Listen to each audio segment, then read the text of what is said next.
唔知自己適合咩長度、咩闊度嘅 tennis 網球頸鏈呢？戴出嚟會唔會唔貼頸，又會唔會唔夠貴氣呢？Hello，大家好，我係 Tracy 珠寶圓圓，帶你走進珠寶嘅世界。今日喺我手上咧就有呢一條客人訂做咗嘅頸鏈。我哋咧今一次咧用咗18K 白金，成條鏈咧就用咗104粒圓形嘅鑽石，22卡，長度咧16寸。其實咧就啱晒一般女士嘅。如果你襯裙咧，其實都真係好得睇㗎。鑽石方面咧，呢條鏈咧，我哋咧就用咗 F6 VS2 嘅淨度，3個 Excellent 全部都係冇熒光。嗱，大家睇下呢度，我哋排開咗嘅鑽石總共咧有19粒，有 GIA 證書，中間嗰一粒最大咧，我哋用咗1卡，跟住咧80份，咁一路咁樣排上去。另外咧，仲有85粒細嘅鑽石。嗱，你睇下呢度後面咧，我哋仲加咗個老鼠尾，中間咧俾你可以加個吊嘴，就真係一鏈多用啦。不如而家我同大家一齊去工場睇一睇呢條鏈嘅製作過程啊！好啦，各位朋友，我哋而家咧嚟到工場啦。大家見到咧呢條鏈咧就係頭先喺盒裏面嗰條104粒嘅鑽石頸鏈，同埋咧你呢度咧見到咧嗰啲證書同埋嗰啲石咧，我哋已經預備好晒。嗱，而家咧我就俾師傅嚟到咧鑲嵌俾大家睇。平時咧我講解俾大家聽多啲啊，今日不如我問下師傅嘅問題，等師傅解答下大家，或者俾大家知道咧，其實我哋成個流程通常係點樣製作，好冇？好啦，嗱，師傅你收到條鏈你會點㗎？好，首先我哋要睇下譬如話呢條鏈要鑲幾多粒啦。呢個104粒嘅，係啦。咁然後咧，我哋就如果 set 數係啱嘅話咧，咁我哋就會量度嗰啲石嘅大細。因為有時候啲石譬如話太大嘅，你係鑲唔到嘅。咁你要同個客戶解釋啊，你啲石大啦，鑲唔到啦咁樣。咁譬如你量度過之後，啲石係啱嘅，咁我哋就會上落一個類似呢啲咁嘅棍，我哋叫做攬堂嘅地方。哦，OK。咁固定咗之後咧，我哋就會開始鑲。咁一般嘅師傅嘅習慣咧，通常大粒嘅咧都會留翻最尾鑲。哦，咁你係左邊右邊咁樣鑲？冇所謂嘅，左右冇所謂嘅。咁我哋一般習慣會鑲咗細嗰啲先。好。好。咁因為大石，譬如話你已經買咗、已經固定咗嘅，咁一般都唔會點樣轉變㗎啦。咁我哋俾大家睇下你嗰個工序係點樣鑲。好啊，好啊。咁首先我哋就要將呢啲攬堂彈軟咗佢先，用個火槍將佢彈軟咗，然後將條頸鏈咧就固定咗喺上邊。係啦，如果唔係佢就好容易會甩嘅，咁就要黐實佢將條鏈。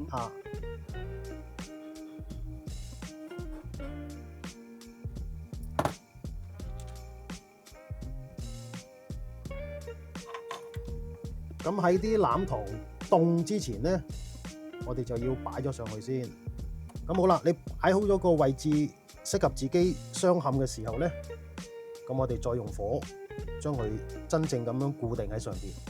點解要喺佢凍之前擺上去嘅？你而家擺唔到㗎，因為佢硬㗎嘛。係。咁你一定要有啲熱力咧，等佢好似類似啲蠟燭嘅蠟佢就會黐實呢條頸鏈。係啦，咁我哋先可以鑲嵌到。如果唔係你一路喐一路咧，我哋做唔到。明白。咁而家固定咗個啱個位置之後咧，我哋再用火槍再彈一彈佢。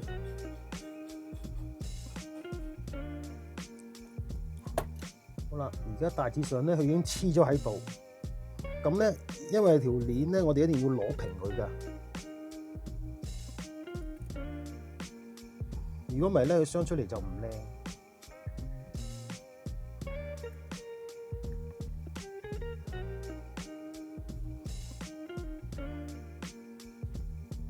好啦，我哋固定咗之後咧，嗱唔會跌㗎，咁佢黐咗喺度。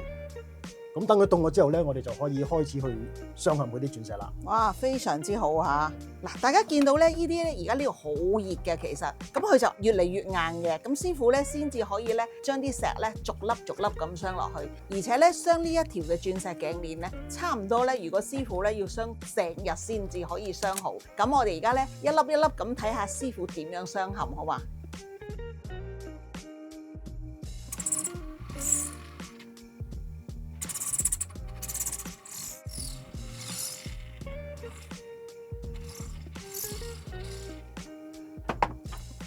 嗱，而家咧師傅咧就會將粒石咧擺落去，因為咧嗰個窿咧同原本嗰個 size 咧有少少唔同，所以頭先你見到師傅咧佢喺度度嘅嗰個位。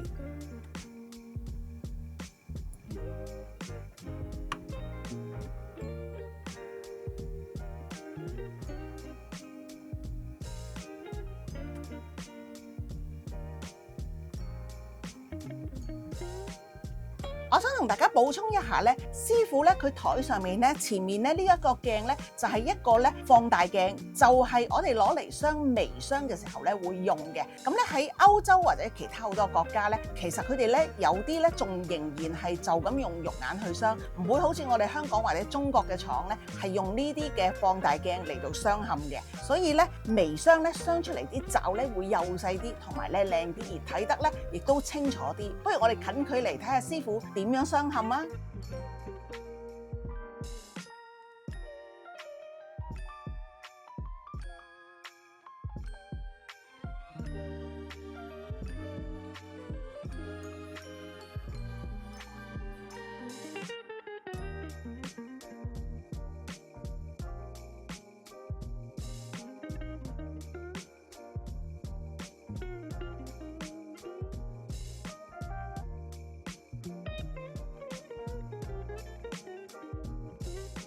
哇！你睇下呢條22卡16寸104粒嘅頸鏈已經鑲起咗啦，我就覺得好靚啦。其實咧呢一個咧佢好多種鑲嵌方式都得，而且咧你可以配襯唔同嘅嘢。呢個頸鏈咧喺下面呢度咧，我加咗個尾咧，所以你可以加個吊墜嗱，例如咁樣、咁樣或者咁樣都得嘅。